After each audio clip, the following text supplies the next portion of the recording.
Hi everyone, আজকে যে ব্লগটা হতে চলছে সেটা হচ্ছে আমি একটা বাড়িতে গিয়ে হেয়ার স্ট্রেট করব, সেটাই তোমাদেরকে দেখাবো কিভাবে হেয়ার ওয়াশ বেসিং ছাড়া তোমরা পার্লারে সমস্ত, আমরা যখন পার্লারে করি তখন আমাদের কাছে অনেক জিনিস থাকে, কিন্তু বাড়িতে গিয়ে কিভাবে রিংস আউট করবে, কিভাবে হেয়ারটাকে ঠিকঠাক ম্যানেজ করে হেয়ার স্ট্রেট করবে, আর সেটা তোমাদেরকে দেখাবো। ফার্স্ট আমি চলে গিয়েছিলাম ওর বাড়িতে, মনীষা। তো যাওয়ার পরে আমি প্রথমে ওর হেয়ারটাকে কেটেছিলাম, একটু কেটে নিয়েছিলাম, কেননা খুব খারাপ ছিল, নিচটা অল্প একটু কেটেছি। তারপর আমি এখন ফার্স্ট ক্রিম অ্যাপ্লাই করছি। ফার্স্ট ক্রিম অ্যাপ্লাই করার পর তোমরা সবাই জানো যার যেরকম চুলের ক্যাপাসিটি সেভাবে এটাকে হোল্ড করতে হয়। কারো 40 মিনিট লাগে, কারো 30 মিনিটে কমপ্লিট হয়, কারো বা তার থেকে একটু বেশি লাগে সময়। তো ফার্স্ট ক্রিম অ্যাপ্লাই হয়ে গেল এখন।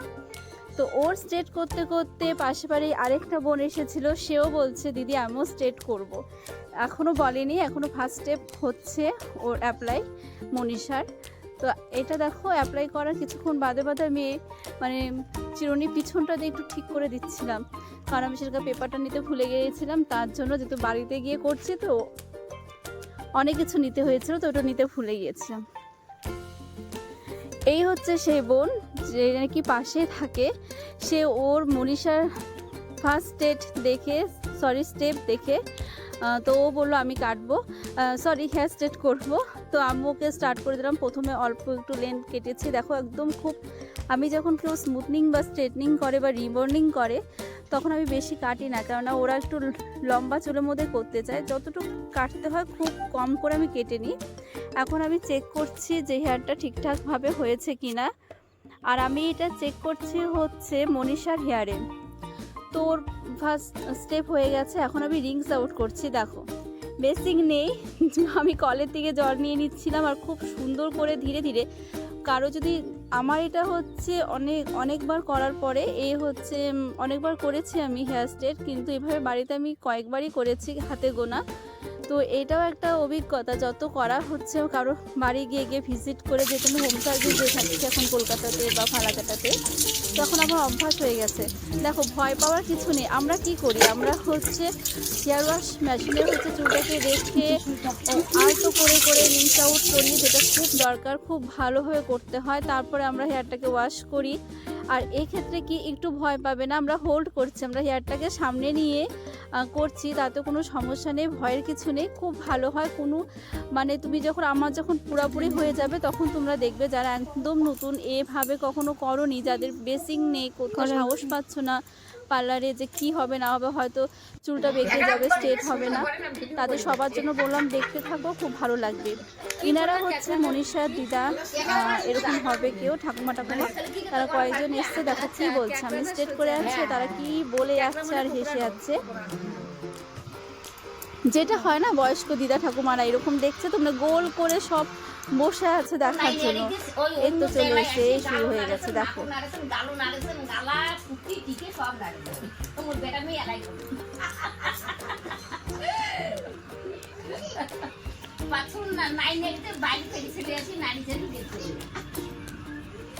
আমার ভাবি বেড়া বিয়ে করে দিয়েছি, হ্যাঁ দুজনে ছিল আমার ভাবির বেড়ে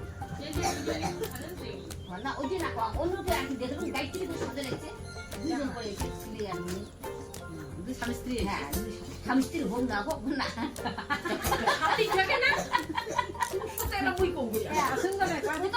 আমার ভাবির বেড়া একটা চেহারা আরে হেঁটে না রে হেঁটে না রে হেঁটে না রে, ওরে বাবরে বা বাচ্চার পরিচয় করে দিচ্ছি আমার কি কি বাবা দিচ্ছে তুই, আমার ছেলে বিয়ে দিব, আমার ছেলে নাই জানি তো বাড়ি থেকে একটা চেহারা আসিয়া ভিডিও বলে করে দিচ্ছে, বাড়ি থেকে একটা চেহারা আসিয়া নাড়ে গান আমার ভাগি হয় যে রতনেশ্বর পঞ্চায়েত আছে না, ওটা কোনো একটা ভাগিরে আমার বিয়ে বাড়ি গেছি, অমন করে বউ সাজে দিচ্ছি, ছেলে আসলে সাজে দিচ্ছি, ওটাই বলতেছি। তারপরে আমার ভাবি বলে আমার নতুন বউটা তো আনলো, বউটা আনি যে আমার বেটা ছেলে আমার না কিনবে না, তাতে বাইরে থেকে একটা ছেলে আসে না গান গালা শুনে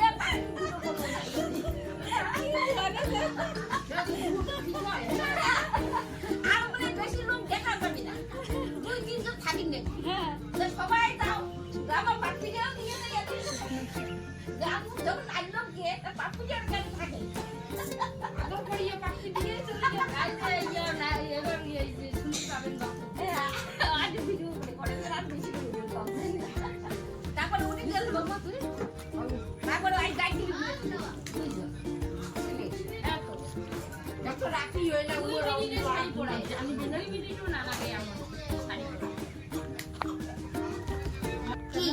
মাথা চুলে পাচিয়ে পাচিয়ে আর কি হবে সাজা সাজি, কি হবে সাজা সাজি? আজ নিজের বউ বেলা সাজা যাচ্ছে, একটা ধৈর্য তুলে এরা যাচ্ছে। এটা একটা বাইরে বাইরে কি লাগাও মাথায়, কি লাগাচ্ছে? গডরেজ গডরেজ আর কি ঘরে লাগাই শাড়ি শাড়ি তোমার জন্য গডরেজ ওই আমি না গডরেজ না তারপরে ওই শাশুড়িতে রাগ করে যাও ওই ওই শাশুড়ি রাগ করে ওই মাথা চুলি পাচ্ছে আবার আরো গডরেজ দিতে খেলা মোর বউলে ভয় কাটাম, বউলে শরম না কাট কেন ইনে দেয় না আর বউ বলে আমি এলাকার এরা বৌমা বৌমা ওদিন না কেন মাম বারবার নষ্ট হবে না এলাকায় করবি এলাকায় না হবে নষ্ট মোর যাও দেখলি এলা করবে এলাকায় বাবা আমার যাও করবে বাবা যে ছিল আজ ইয়ে হলে আমার বাবা হ্যাঁ আমার বুড়াটা বিষ হয়ে গেছে রুমা না এখন শ্যাম্পু না থাকলে আসবে মন কি আছে আর আজ মই শাশুড়ি রাম বলে দেখ না আর হেদিবি ইয়ে গর্বে সুতো দিবেন লাগে সারা আইয়ে যে দেখাবি শালা বৌমা বৌমা কয় একটা যাওয়ের ভয় ভয় হতে এখন কুটে দেনা দেয় না আমার খালি শুধু গগল দেখো এসে গগল গালে অনুষ্ঠান রাখতে গেল ধদড়ি উঠি দিন বেঁচে বলা গিয়া আরে আলো আমরা বলে নাই তুই যাবে ভাই মামা আই বেশি করে এই যে যেখানে কে ওটা বেশি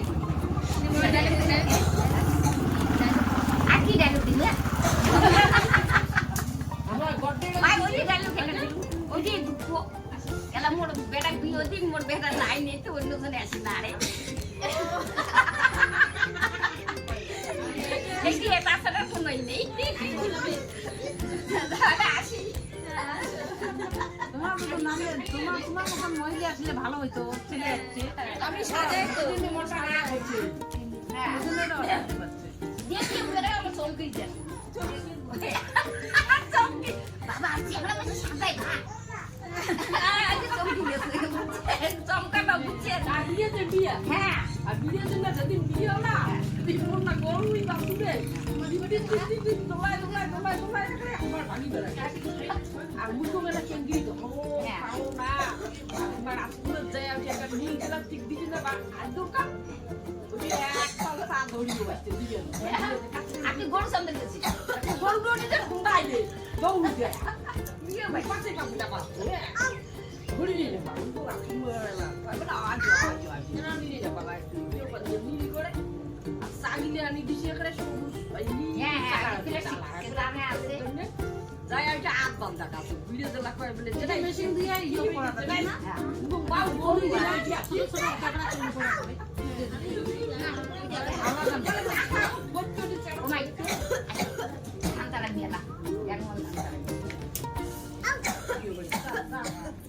মুই আর কুত্তা কইলাম দিদা ঠাকুমাদের যেটা হয় আগেকার দিনের মানুষরা তারা তো এখনকার দিনে ছেলেমেয়েরা হচ্ছে সমান, আমরা মেকআপ আর্টিস্ট যারা আমাদের সমান হচ্ছে সম্মান সমান কাজ, আমাদের এখানে কোনো বিচার করা হয় না যে ছেলে বা এই মেয়ে, সবাই খুব সুন্দর আমরা মেকআপ করি, মেয়েরা যেরকম করছে নতুন নতুন অনেক মেকআপ আর্টিস্ট আসছে, তো ছেলেরাও খুব সুন্দর মেকআপ করছে আজকাল, তো এটা কেউ মাথায় রাখে না যেহেতু দিদা ঠাকুমারা তো এরকম বলেছে, তাই কোনো ব্যাপার না। তো আমার এই ক্লায়েন্ট দেখো মনীষা, ও হচ্ছে সেকেন্ড স্টেপ অ্যাপ্লাই করার আগে ফার্স্ট স্টেপ কমপ্লিট যখন হলো হওয়ার পরে রিলস বানায়, তো রিলস বানাতে চলে গেছে, আমি ক্লায়েন্টকে খুঁজে পাচ্ছি না, তো ওর ফাঁকে ফাঁকে আরেকটা যে বোন এসেছিলো আমি তাকে করাচ্ছিলাম। ও মনীষা দেখো রিলস করছে, আর মনীষার মা এতটাই ভালো ছিল, সেদিন আমাদের দুপুরে রান্না করে খাইয়েছে, প্লাস হচ্ছে সংবাদ দিয়েছিল, আর ও পাগলামি যার জন্য আমাদের স্টেজটা করতে অনেকটা টাইম লেগেছিলো, কিছু কিছু প্রসেস হচ্ছিল, আর গিয়ে সঙ্গে সঙ্গে গিয়ে মোবাইল ফোন দাঁড়িয়েও আমাদের একটু টাইম লেগেছিলো।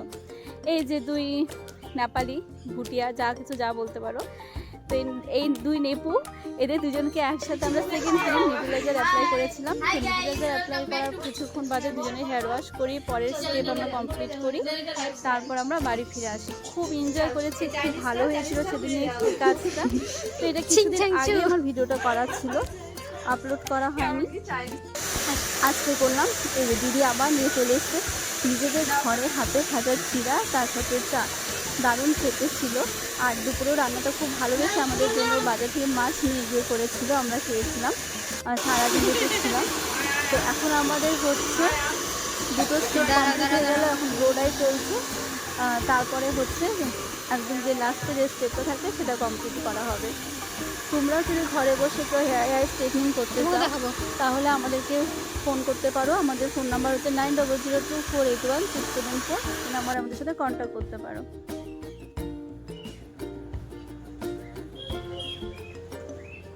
কেমন হয়েছে স্ট্রেটনিংটা প্লিজ সবাই একটু জানিও। খুব সুন্দর হয়েছে, শাইন করছিল খুব ভালো। আর হেয়ার স্ট্রেট করা 2 মাস পরে ওদের সাথে আমার দেখা হয়, তখন দেখেছিলাম ওদের চুলটা সেম সেরকমই ছিল।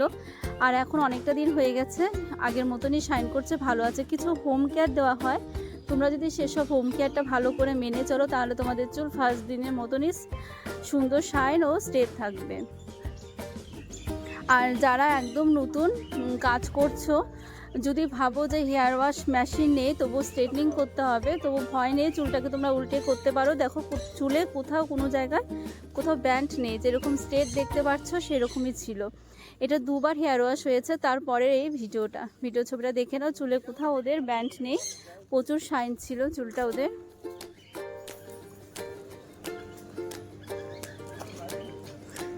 যারা কলকাতা থেকে আমার ভিডিওটা দেখছো তারাও বুকিং করতে পারো, কারণ হোম সার্ভিস এখন দেওয়া হচ্ছে।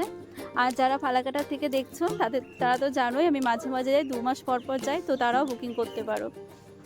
এছাড়া এখন আমাদের ব্রাইডালে বুকিং শুরু হয়ে গেছে। যারা এয়ার ব্রাশ মেকআপ করতে চাও বা এইচডি মেকআপ, ওয়াটারপ্রুফ মেকআপ, তারাও আমাদের সাথে যোগাযোগ করতে পারো। কারণ আমি সবাই জানো যে হেয়ার পার্লারের সাথে আমি এখন হচ্ছে মেকআপটাও সার্ভিস দিয়ে থাকি বাড়িতে গিয়ে। এখন যেখানে বিয়ে হচ্ছে সেখানেই যাই, আগে তো সবাই স্টুডিওতে আসতো। তো এই ছিল আজকের ভিডিও। কেমন হয়েছে আবার বলছি, সবাই প্লিজ একটু জানিও, খুব ভালো লাগে। হেয়ার স্টাইল সম্পূর্ণ করার পর মনীষা ঘরেই ছিল না, পালিয়ে চলে গেছিলো, পাগলের মতন দৌড়াচ্ছিল, রিলস বানাচ্ছিল, ওর এতটাই পছন্দ হয়েছে। আমার ক্লায়েন্টরা খুব সুন্দর রিভিউ দিয়েছে। তো রাখছি, সব কিছু মিলে খুব ভালো হয়েছিল, খুব মজা করেছিলাম আমরা কাজ করতে গিয়ে। এমন কিছু ক্লায়েন্টের বাড়ি থাকে না যেখানে গেলে মানুষ হয় সেরকম কেয়ার করে না, আবার এমন কিছু ক্লায়েন্টের বাড়ি থাকে যারা কিছু করে মধ্যে নিজেদের মতন করে আমাদেরকে নিয়ে নেয়, সেখানে কাজ করতেও আমাদের খুব সুবিধে হয়। তাহলে আজ এই পর্যন্ত, টাটা।